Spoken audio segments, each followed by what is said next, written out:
This is the Horse Radio Network. Fall is here, if you can believe it. This week, we're sharing our favorite must-haves for the looming winter coat season, and Brianna Noble joins us to talk about the power of horsemanship. Thanks for tuning in. From Heels Down Mag, a podcast where horse pros chat about what's happening in the horse world over drinks. Welcome to Happy Hour. I'm Justine Griffin. I'm Jessica Payne. And I'm Ellie Woznicka. Welcome to episode 77 of Heels Down Happy Hour. How's it going, guys? Going on. So I have to say, though, fall is over here. We're getting snow on Friday before Halloween. My gosh. Aren't you guys happy that you don't live up north? Yes. The answer is yes. Yeah, I couldn't either. That's crazy. I know. I'm hoping it doesn't stick. I'm not ready. I mean, like sleigh-wise, I am so ready, but not yet. not in October. Oh my gosh. This episode is brought to you by EcoGold. The Flip Half Pad in matte is vegan and it's so elegant. If you guys have not seen it, you have to check it out. It's EcoGold's newest half pad that has a classic look with superior support and impact protection for your horse's back. It's non-slip and shimmable and perfect fit for every horse. Plus, it's reversible, so you get two looks for the one. Go and check it out on ecogold.ca. So I have a fun drink this week. It's actually from Reese Witherspoon. Have you guys seen her little TikTok video? No. I did. It was really cute. Okay. I liked it. Yeah. It's a cute video, but the drink itself is just apple cider, a shot of Aperol, and then you top it off with Prosecco. But the video itself is just super cute. And I tried to, be as unbiased as I could because I'm mad at Reese Witherspoon right now. What? Why? It's a long story. I was going to say, do you know her personally?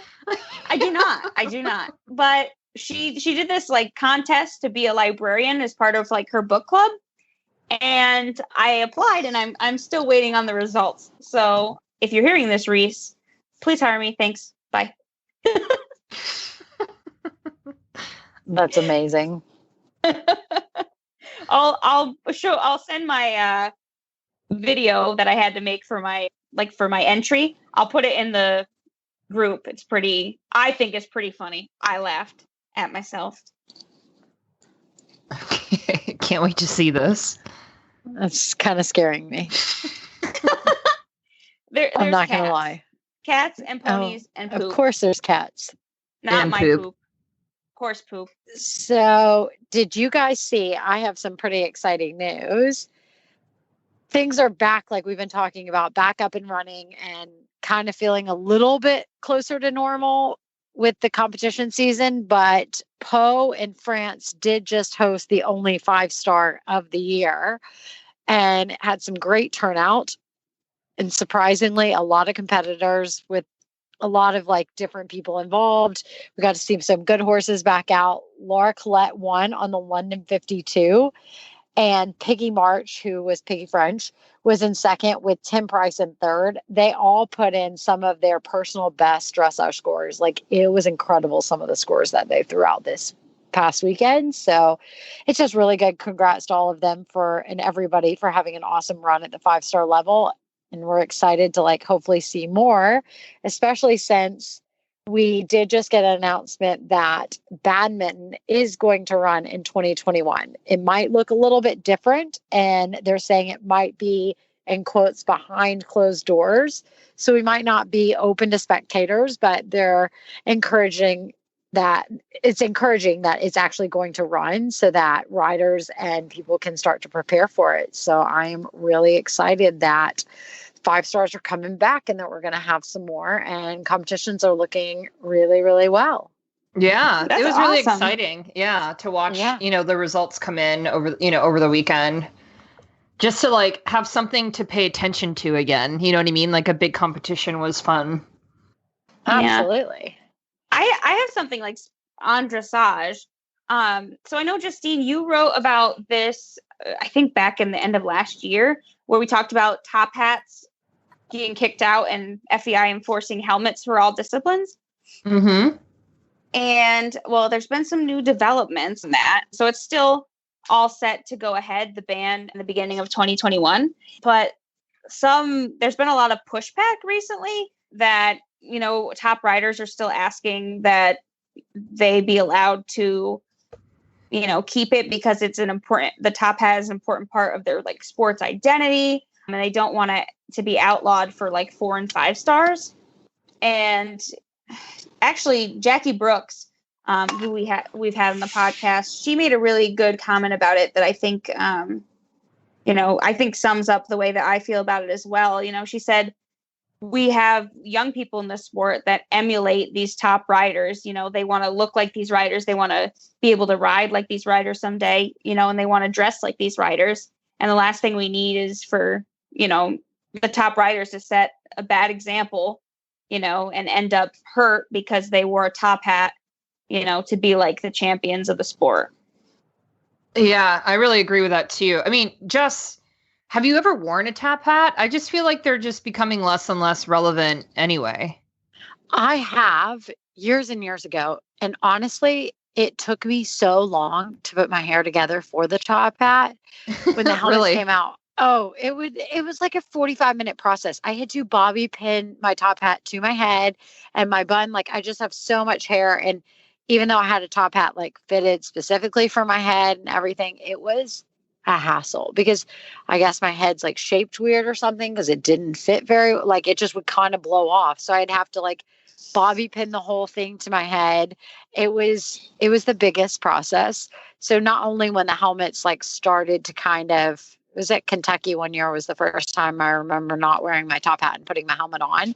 And I was one of the few riders that kind of was for it, but a lot of it was Doug. He's like all about safety and my dad. So we ended up, I wore it, but partly I was like, okay, I'm not going to argue with you guys about a helmet because I don't want to put this top hat on. Like it takes me so much longer to put top hat on.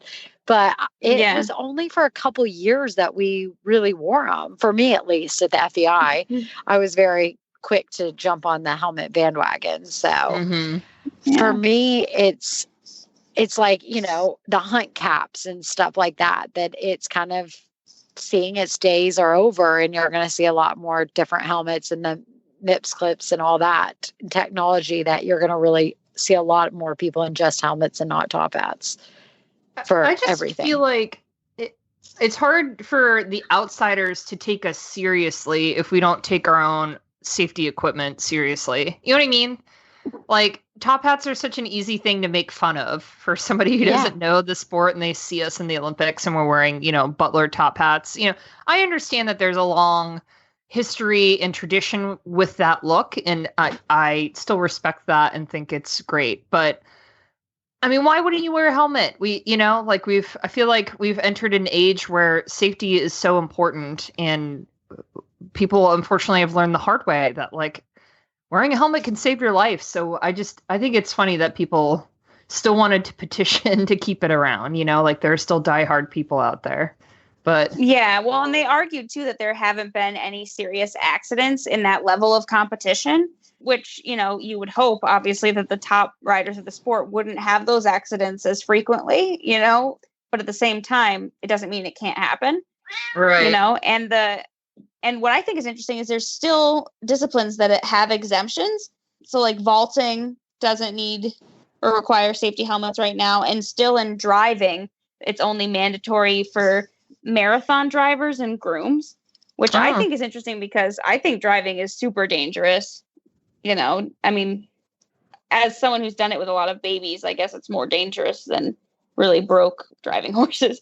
But, I feel like you got more things that could go wrong, but sure. I guess we'll see. We'll see what happens, but like it's January, right? Like January 1, this goes into effect. Yep. Wow. What about you, Justine? You have something FEI 2 related, don't you? I do. So the Olympic Games has their own committees and how they set up and prepare for the games every year. And they have a diversity and gender equality group, and they named an FEI official to that group, which is pretty cool. So Sabrina Ibanez, who's the Secretary General of the FEI, was appointed chair of the Summer Olympic Federation's Diversity and Gender Equality Consultative Group is what they're calling it. But I think it's really interesting, and it's great for our sport because we're already a sport that, well, we're one of very few, if maybe the only one, where men and women compete against each other at the Olympic Games, right? So I think our sport has a perspective that's very different compared to other Olympic sports. And I just think this is a great opportunity for equestrian sport to just be highlighted even further, right? Like just elevate the sport more among the Olympic Games. So I'll be curious to see what this group does as they get started, and how our own FEI representative will represent equestrian sport going further with all this.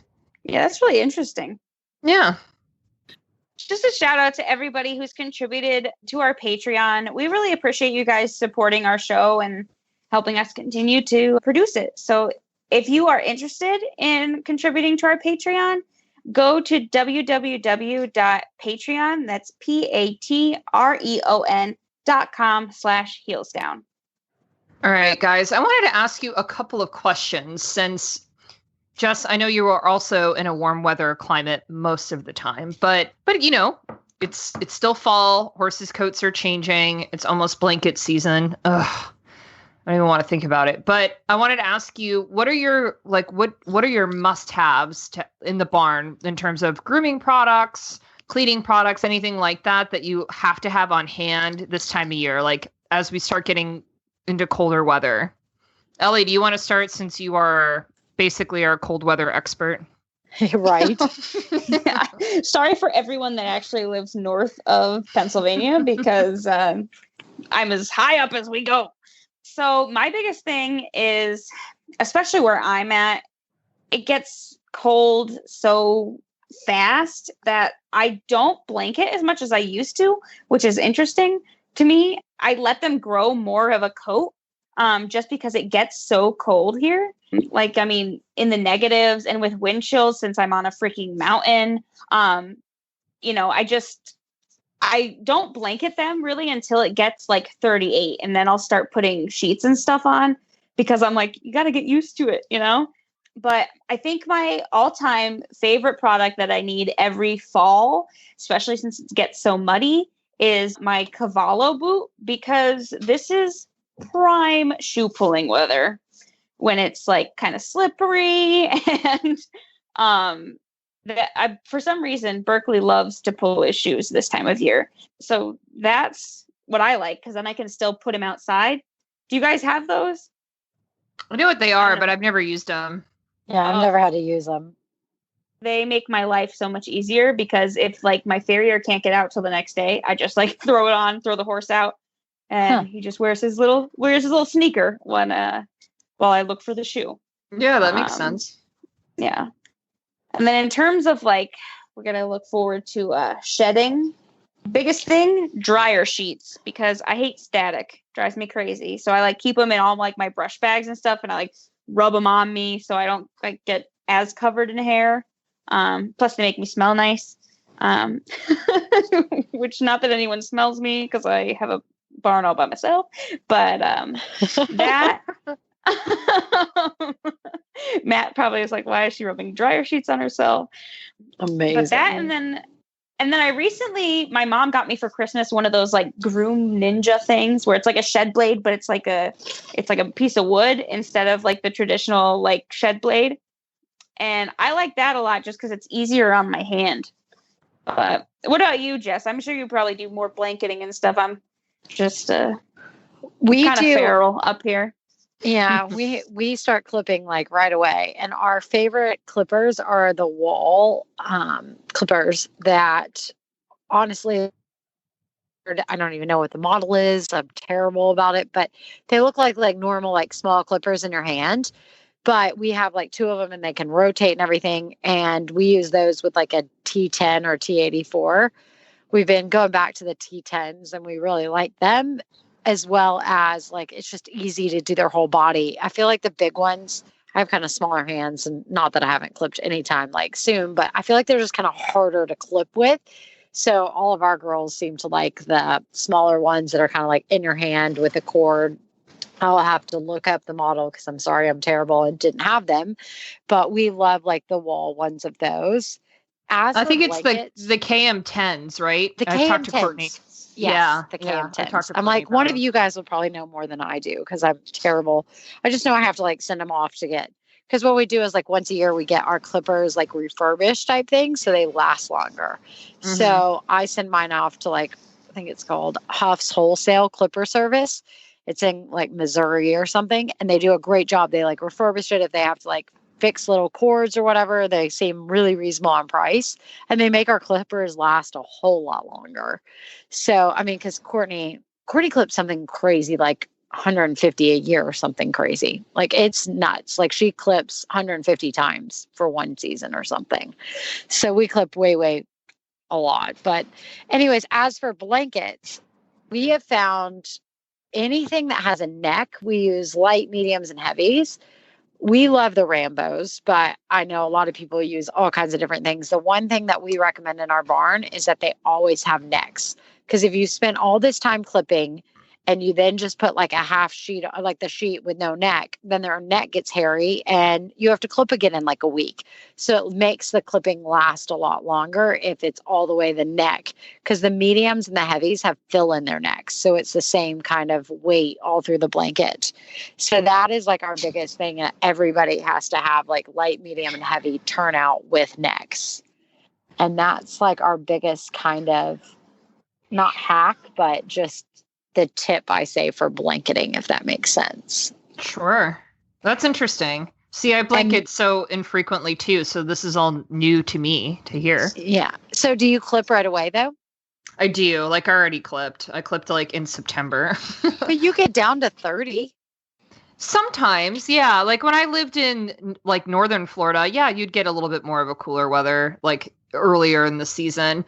I always thought my horse's coat would thin out, like the longer he was in Florida, but that just hasn't happened. Yeah, he still just gets a pretty thick winter coat, so I clip him right away. Yeah, no. And I think that's just not even like, I think it's different per horse. Like we have horses that are super thin and they're never really going to grow a big coat. And then my horse, High Society, we called him Trevor.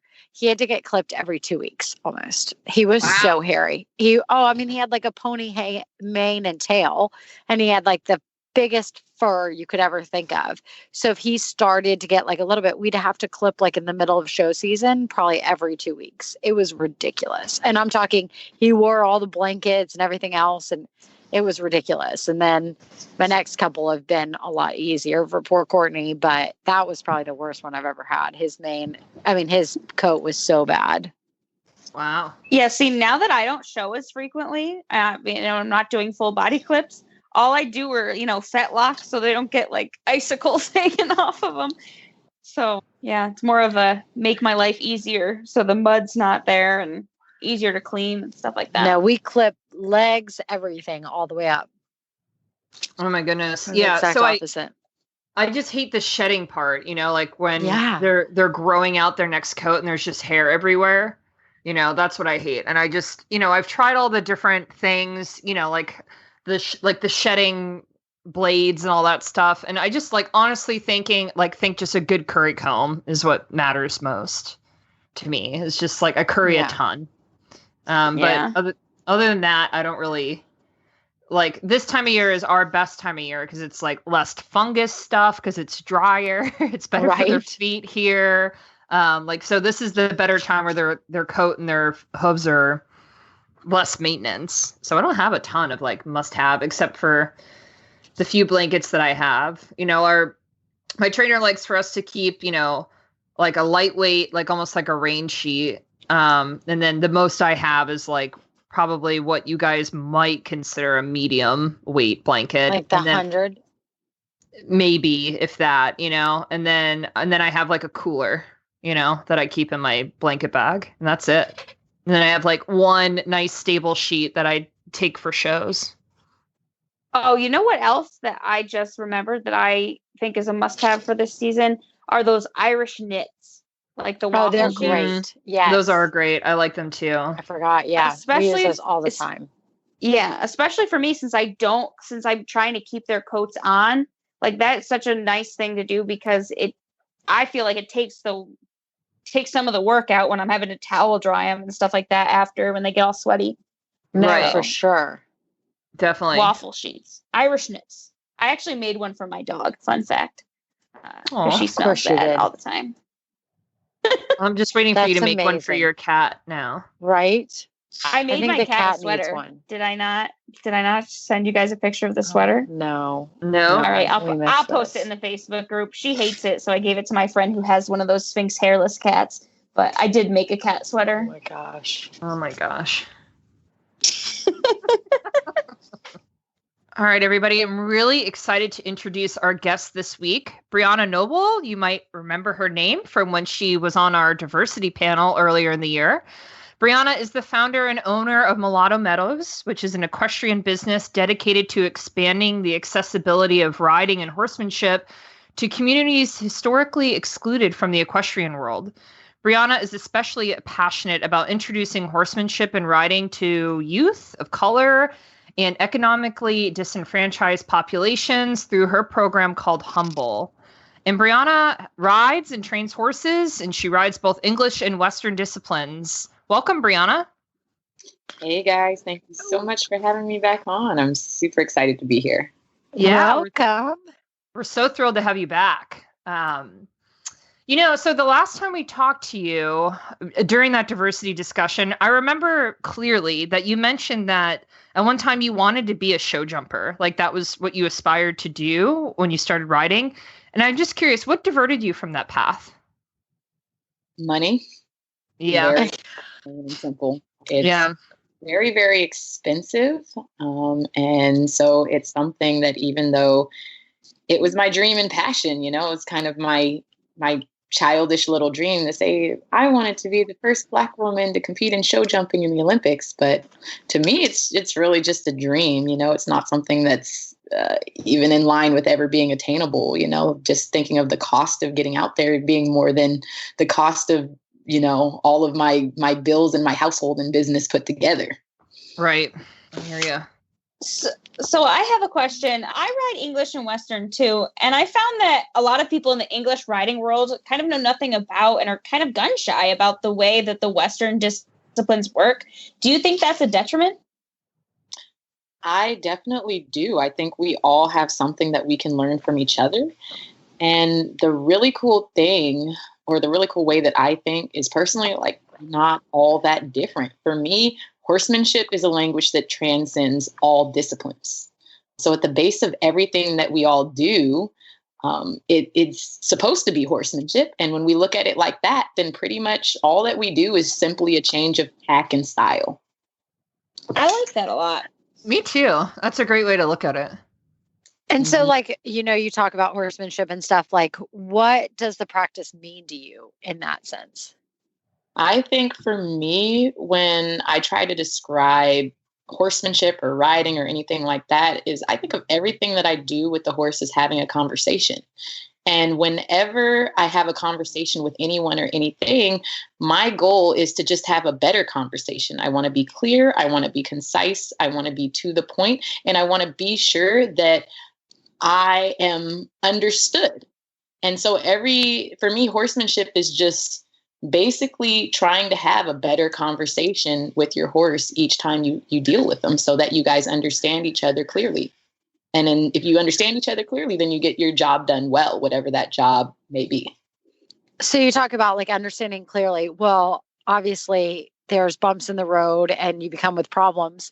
When you find a problem in that situation, how do you end up handling it? Like, what's a good training example of how you handle certain problems that you've come across? Very simply is you have a discussion. And the way that you have a discussion is just really, it depends on what's going on in that situation, because I think sometimes it can be very easy to get angry or lose your temper, but sometimes you have to take a step back and ask yourself, how did I ask this question? Is this something that the horse understood, or is the horse actually really giving you a good answer that you don't respect in that moment? So for instance, if I asked you, what day is it? A correct answer, or the answer that I'm looking for, let's say, maybe the day is Tuesday, but you might answer with the day is the 27th, which is technically a irrelevant answer, right? It's not the answer that I was looking for, but you did answer my question, and you did answer my question correctly, but might not have asked my question clearly enough. I could maybe phrase it as, hey, what day of the week is it today? To get the answer that I wanted. So when I'm training horses, that's generally how I look at training is I just, if I don't necessarily get the answer I want, then I might ask myself first, how can I ask this question better? What can I do? Is this horse able to do what I'm asking? Does he clearly understand what I'm asking? I might ask that horse, isn't that horse capable of doing what I'm asking? And then I might ask, does that horse even care about what I'm saying? That's really interesting to think about, because just the communication that you have to be the leader in communicating with your horse, right? But I also find it really interesting how you incorporate that in almost as a fundamental principle in your business. Do you see horsemanship in general just as a way to explain the bond between a human and horse? And I wonder if you feel like being able to explain that and using horsemanship to show what you can do with an animal, like by showing the relationship you can have with the animal, do you feel like that helps make the sport more accessible to more people when you're introducing horses to people who really wouldn't necessarily have the opportunity to be around them otherwise? Does that make sense, what I'm trying to say? I think you can let me know if it makes sense after I give you my answer, and you might want Okay. But for me, horsemanship is just communication. And to answer your question, how does that affect people that have never been around horses and everything like that? I think it makes, when they learn a little bit about horsemanship, it helps them to better communicate. And sometimes they can be, it helps them get their point or articulate themselves better. And I'll give kind of an example. Right now, I'm working with a partnership with East Bay Agency for Children, and we are working on a pilot program with parents and kids. A lot of the kids may have some anxiety issues, breakdowns in communications in their family. So I had 10 families out this last weekend, and we worked together to kind of build better communication between the pairs. And one exercise that we did at the end of our day, and this was our second day working with the families, was I took all of the horses I had, so about 8 or 9 horses, and I threw them together into one fairly large paddock. And we sat down and we looked at herd dynamics, and we talked about, I had the kids guess, say, hey, who do you guys think is the boss? Who is the bully? Who's a leader here? Is the leader necessarily the same as the most bossy or dominant horse, and we talked about all those different dynamics, and the last question that I asked these kids is, hey, who do you think you are? Who describes who you are in a herd? And I had this one little girl, and she goes, I think I'm like Mr. Muffin, because I used to be really mean. Mr. Muffin is a horse that we have that used to be a stallion, and he's fairly aggressive. He likes to attack the other horses, doesn't really have good communication skills. So generally in a herd, he's like, once we settle down, he's all by himself. Nobody wants to be around him. And so this little girl recognized in herself that, I was bossy, I was pushy. And because I treated people that way, lots of people didn't want to be around me. So she said, I used to be like Mr. Muffin, but after being here and making new friends, I think I'm like Dapper Dan. And Dapper Dan is a horse that we have that's very like mid-range in the herd. He gets along with any and everyone. He's a really even-tempered gelding that can kind of make friends, wherever we put him. And so that learning that little piece of horsemanship and just sitting around and watching some herd dynamics, that little girl was able to then articulate, how she felt and how she was able to change some of the negative tendencies that she had. I love that. That's a great example. Can I just say that I love your horses' names? I like those a lot. Right? Oh, thank you. So I guess going back to the beginning, how did you first get into horses? And how have you carried kind of what you've learned from both disciplines into the work you're doing now?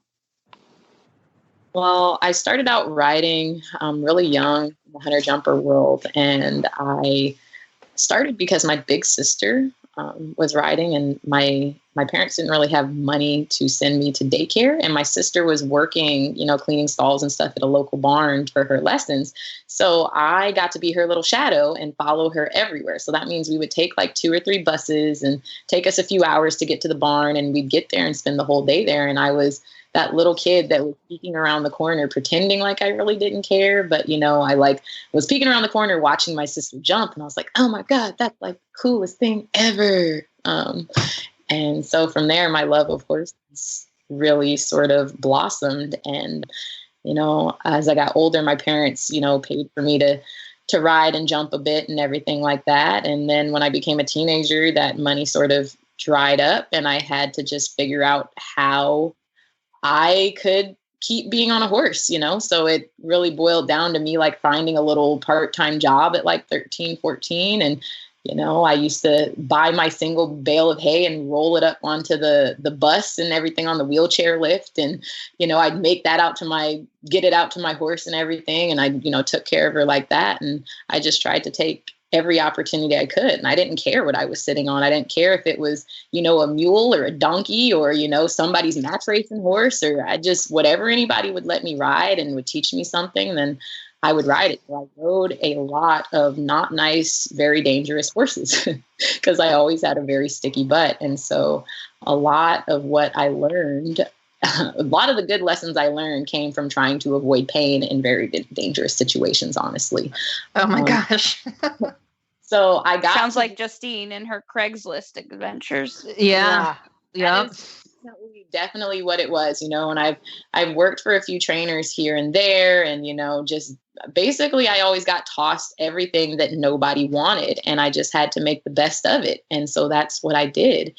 And then I sort of figured out, and I was going between working 12-hour hospital shifts as a vet tech and trying to be a working student and ride some horses to make some extra cash on the side. And I met this lady that was basically like, girl, why are you working so hard? You're never going to go to the Olympics. And I'm really sorry about that. But like the real of it is you're never going to do anything if you don't have money. So get over it. And you better just be happy sitting on horses. And I didn't like what she had to say, but what she said was like really real to me. And she showed me a way that I could make a living. And I never knew that I could make money just making horses into something that your average everyday Joe could ride. And so I learned a whole heck of a lot by starting a whole hell of a lot of colts.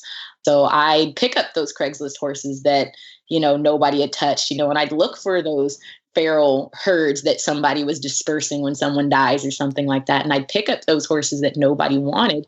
And I would spend a lot of time with them and turn them into, just nothing fancy, but just safe mounts that, your trail rider, whoever, a trainer wanted something nice to put more time on, I turn it into that horse. And I think that really is what has turned me into the rider I am today. And I've carried that, all of that stuff that I've learned through life.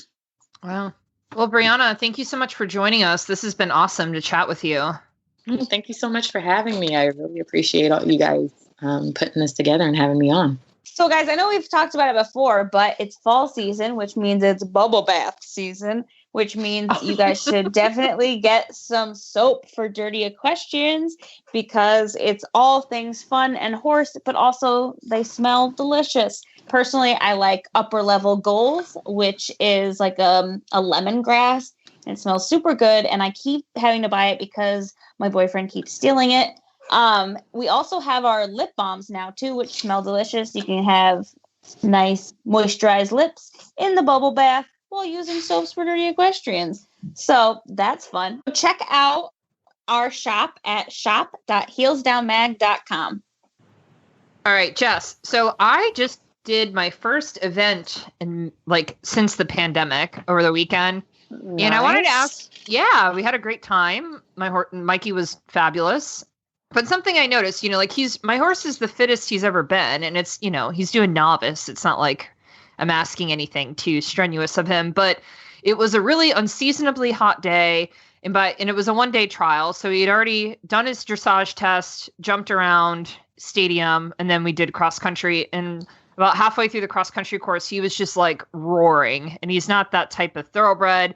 And I was like worried about his respiratory rate, like listening to his breathing. So I wanted to ask you about how how you kind of build up stamina, and like how do you introduce galloping sets? Because I know at speeds beyond a hand gallop, horses, they can increase their speed by increasing their stride length, but it's not like their legs move faster. But I always wondered how that affects their breathing. So is there anything you do to help like increase their breathing ability when you're galloping? Well, I think they just have to get fit. I mean, it's like, when you're out of shape, you go run, you're like dying a minute in. But like once you kind of get fit and get more on a routine, then you build stamina and everything else. So for us, we make sure they have a baseline. Like you don't want to just go blow them out and like run up a hill really fast. You want to do like a basic baseline. So for us, we start that on like a flat surface and we do it in like increments. Everybody does a little bit differently, but for us, we do them 3 sets. And so we'll do like build up to like 3 sets of 5 minutes and then keep going up per minute type thing. So our big horses will go up to 8 minutes, usually right before like a 4-star type thing. But then once they have that good baseline, we start incorporating hills and speed. So we make sure they have a baseline of fitness and we incorporate a ton of walking. I know I've talked about this 1,000 times on the podcast, but I can't stress enough how much walking helps horses build their stamina. And it just keeps their fitness so much. Then you don't even, you kind of put it past like, oh, I just walked them. Like, what did that do? Well, so we make ours walk for like 45 minutes to like an hour and a half, basically, our big horses. So we build that base fitness. And then once they have that base fitness to a certain point, depending on what level they're at, then we increase speed and introduce hills. And so they have basically, I know a lot of swimmers and different athletes, runners and stuff, they kind of get to their peak performance and then like taper off right before a big event. So what we do is make sure they're at their peak performance, like basically a week or 2 out before the big event. And then they maintain that and maybe even go a little down tiny bit, but then they're at their peak performance and at their best fitness right for their long event for eventing. Interesting. Okay. So if you want to learn more about how flare strips can help improve your ride, you should visit Flare Strips. That's FLAIRSTRIPS.com. All right, guys, it's time for Rose and Thorn. But first, I'm excited. We have another guest. We have Danny Newman from Colorado, who's a listener. Hey, Danny. Hey, how are you guys? Good. Thank you for joining us.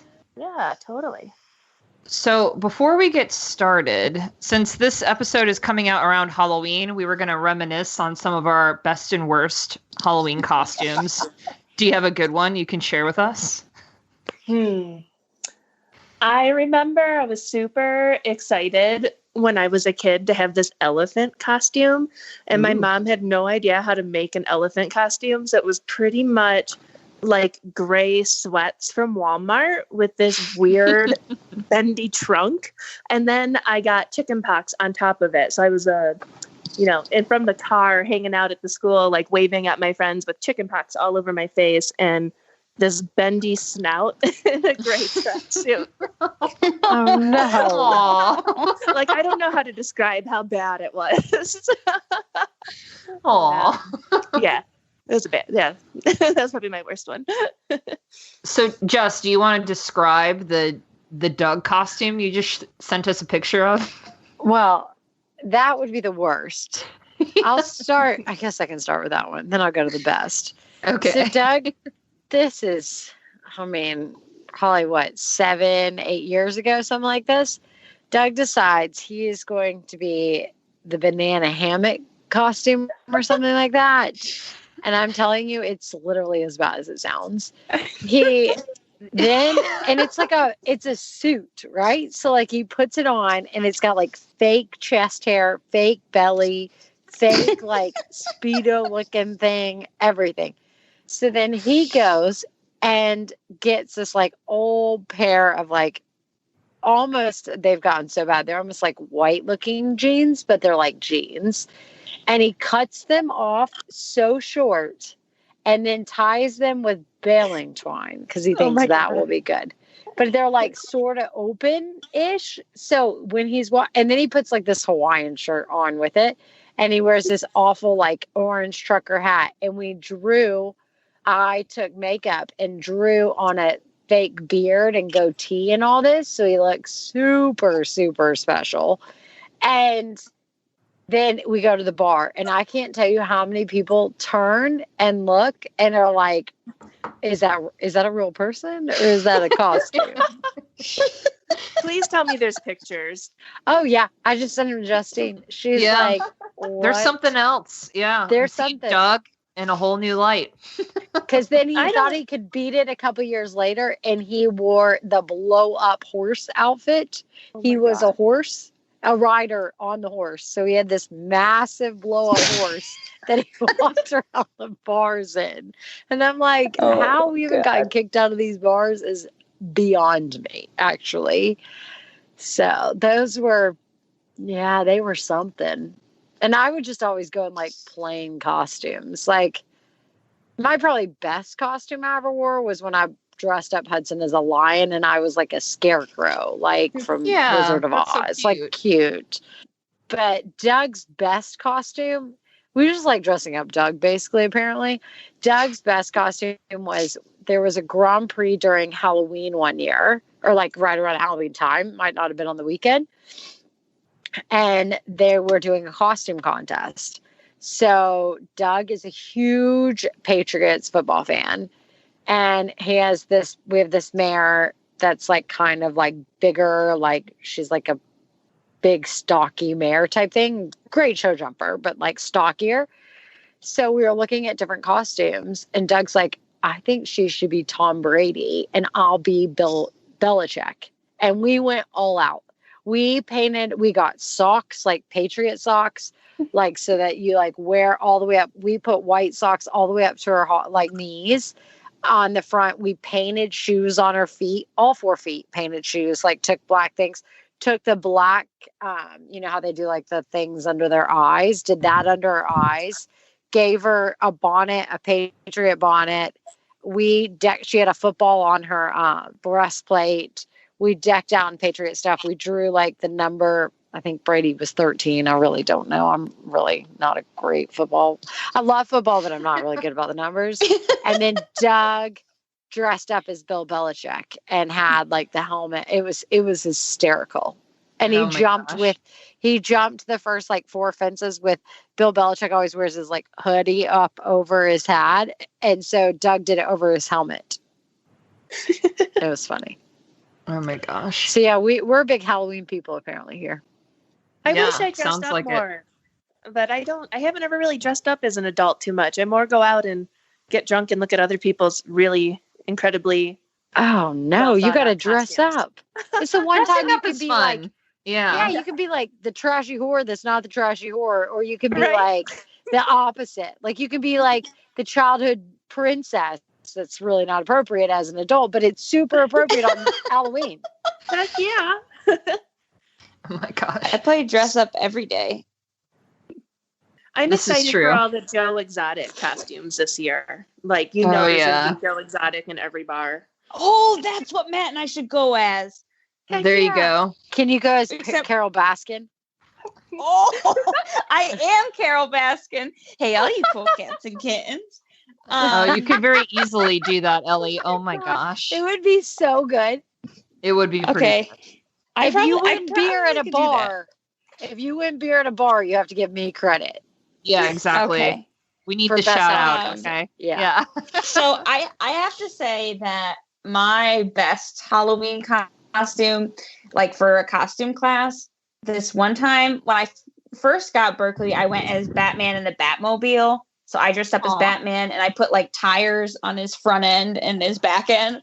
And it was pretty cool. And he was 4. So he just kind of dealt with it. He didn't even care.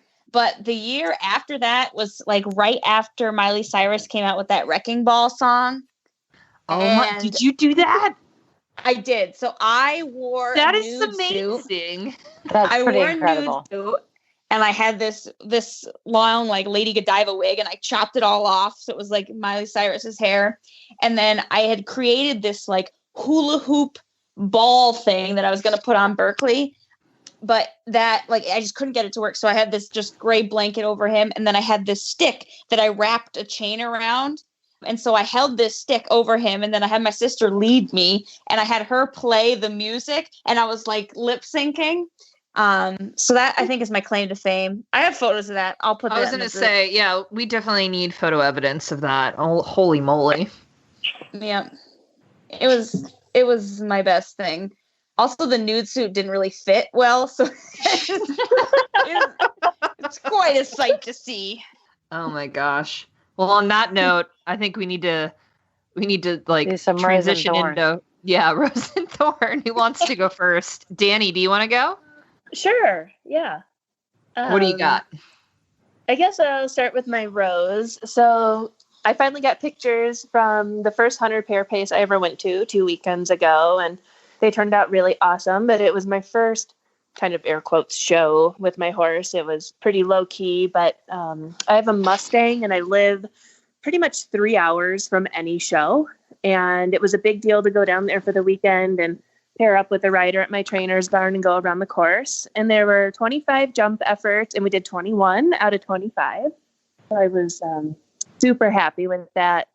It's only our second summer jumping. We're in the mountains and get a ton of snow, and I don't have an indoor. So I'm pretty limited. I can only jump a few months out of the year.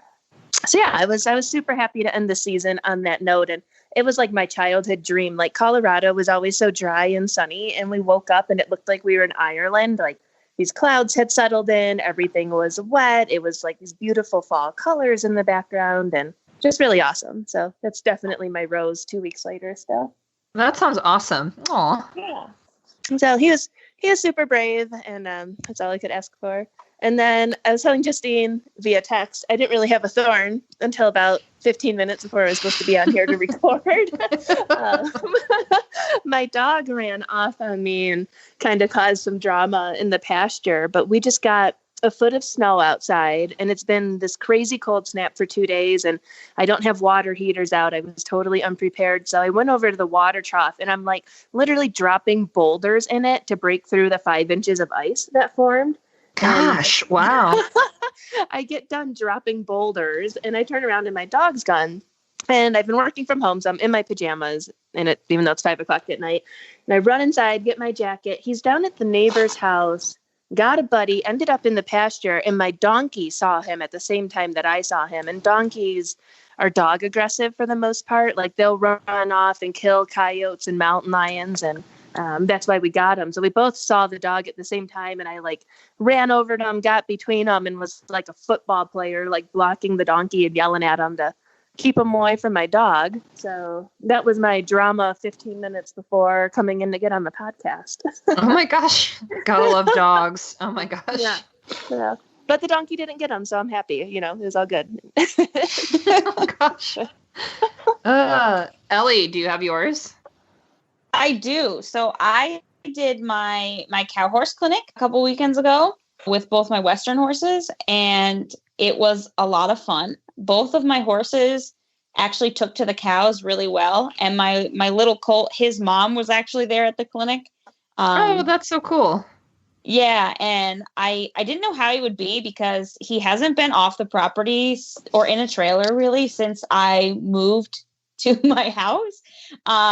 So I literally loaded this horse on the trailer, no prep or nothing. I mean, he's just turned 4 this year. Got on him, and I ride him in a Basel, which is like a hackamore, basically. I don't even use a bit. And he was just perfect. Like there were like 10 horses in the ring. He was like, yeah, whatever.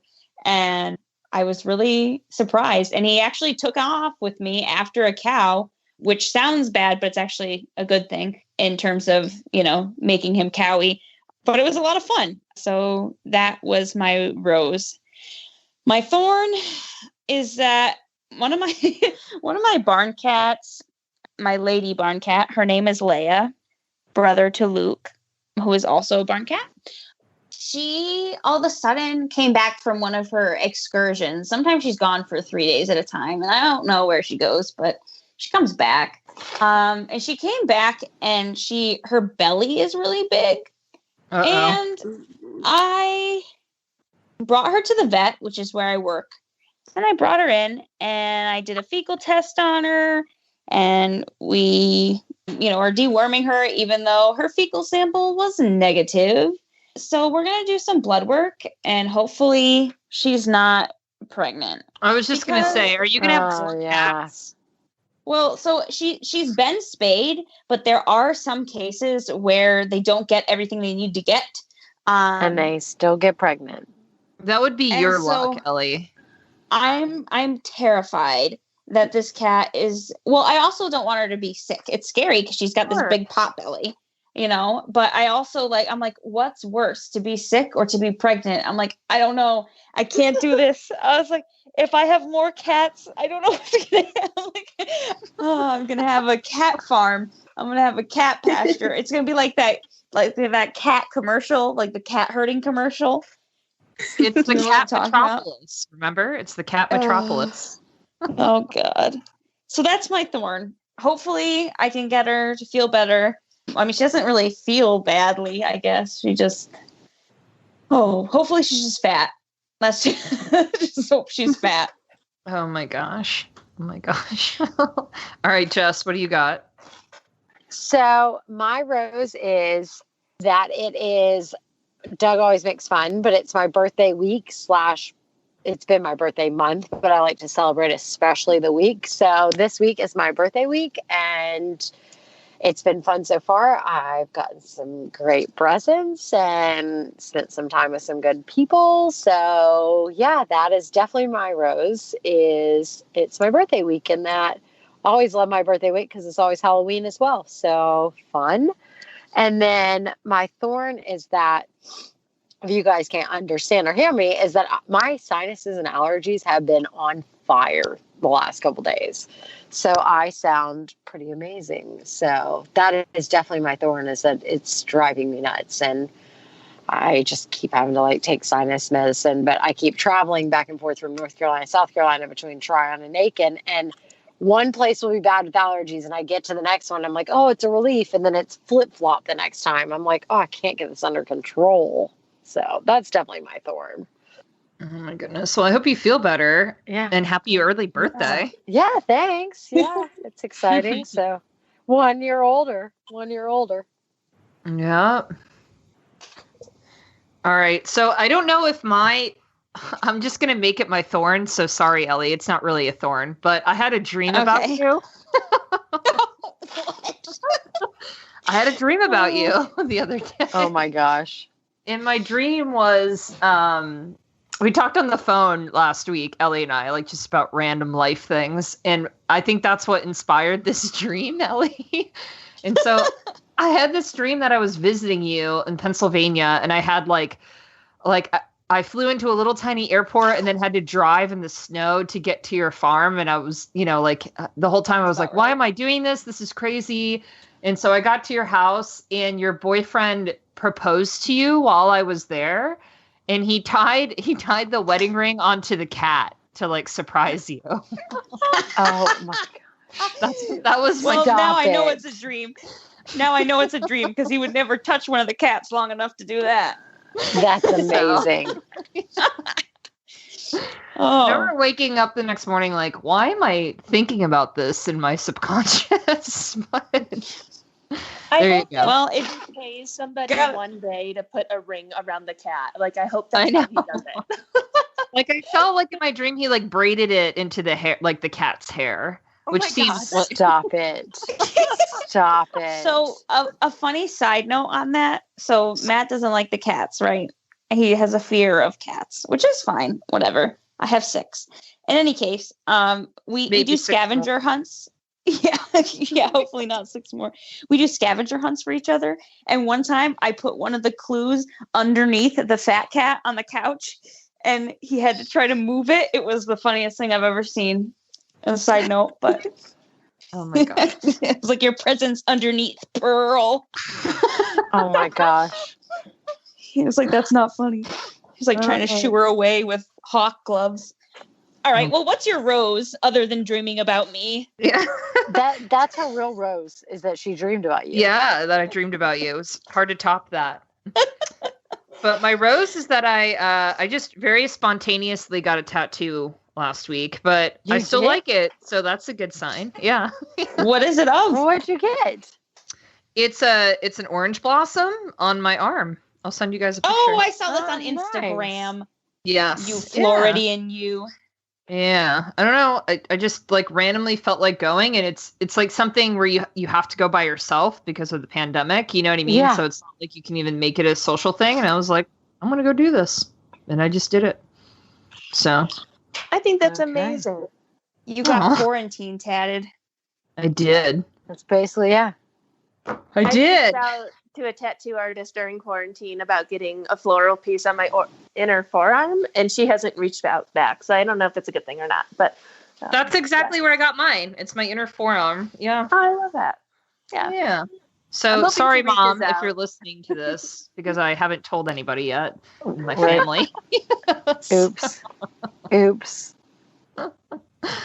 But hey, Danny, thanks so much for joining us. It was a lot of fun chatting with you. Yeah, thanks for having me. All right, so we got this mailbag from Jocelyn in our Facebook group, and it's a follow-up to our last podcast episode where we had Caitlin and Leah on to talk about body positivity and inclusivity. And I just thought it was timely, but also, you know, Jess, you being a trainer and working with clients, I was hoping you could offer Jocelyn some advice. So here's what she says. She says she's a trainer, and so she purposely does not ask about body shape or size, but more she, turns the conversation about fitness and being fit enough for your horse. That said, she recently had a conversation with a student about fitness and discovered that this student struggles with eating. She's not anorexic, but she seriously struggles with food in that she doesn't like the feeling of being full. So she's very picky about what she eats. So Jocelyn's looking for advice on how do you generally approach this topic with your student?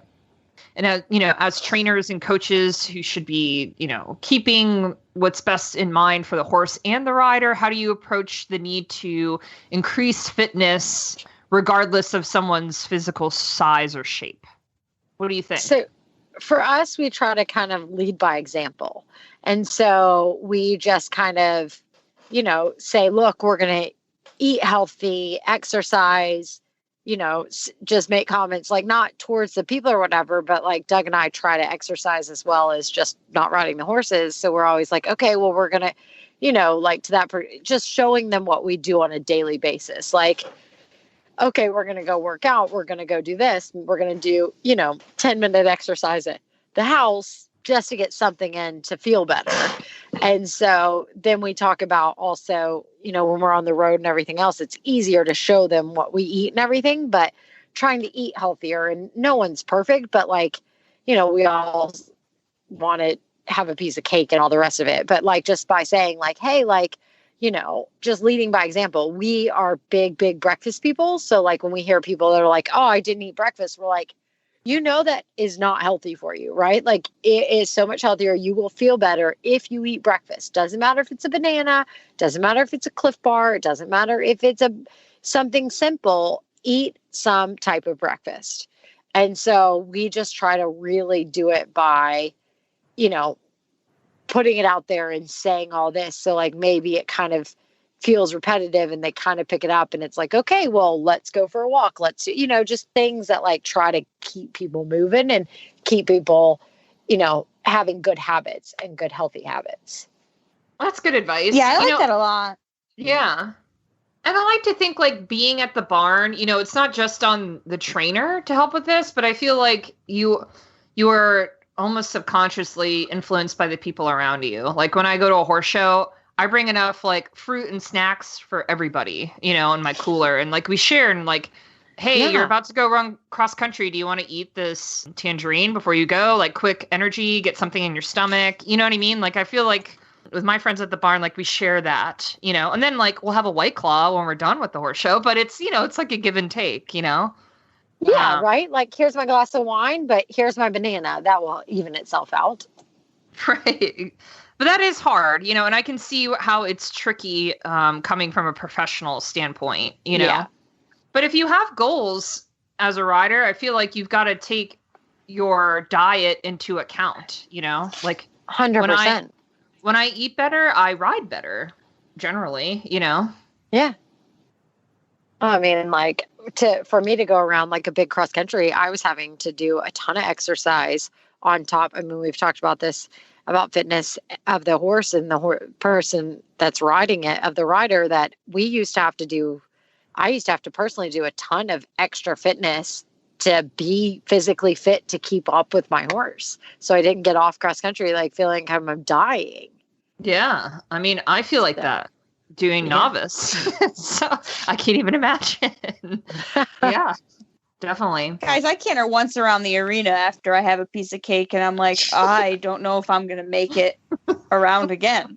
So, and my arena's not that big. So, you know, you definitely, I mean, when you eat all that stuff, you feel kind of, I don't know how to, like, groggy. Not good. Yeah, definitely. Yeah.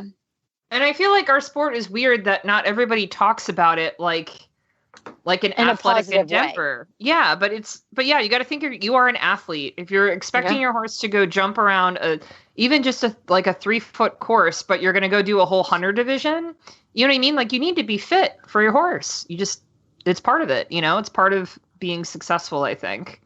And being fair to your animal. And being safe, to be honest. Right. Yeah. You know? Yeah. So it's all part of it. Well, if you have a question you want us to talk about on air, you can always send us an email at hello@heelsdownmedia.com, or you can join our Facebook group. We always have lively conversations going on there, and you might see some pretty silly Halloween pictures soon, or Ellie's video to Reese Witherspoon, maybe. So you can join our Facebook group, which is the Heels Down Happy Hour Podcast Lounge. And if you want to hear more from us, you can subscribe to the Heels Down Brief, our daily email newsletter, by going to bit.ly/hdbrief. And we want to say thank you to our partners this week, Eco Gold, Flair, and Soap for Dirty Equestrians. All right, guys, that's a wrap. Cheers. Cheers.